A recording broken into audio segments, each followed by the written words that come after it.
the reality is, today, we haven't even built any features to help people find partners. There are 200 million people on Facebook who list themselves as single, so clearly there's something to do here. And if we're focused on helping people build meaningful relationships, then this is perhaps the most meaningful of all. So today, we are announcing a new set of features coming soon around dating.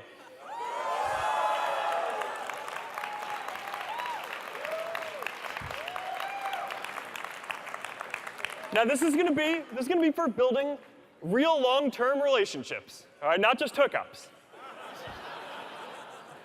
It's going to be in the Facebook app, but it's totally optional. It's opt-in.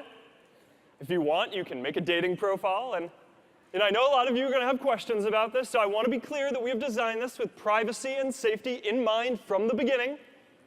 Your friends aren't going to see your profile. You're only going to be suggested people who are not your friends, who have opted into dating, who fit your preferences, although I can't promise that you're going to get email.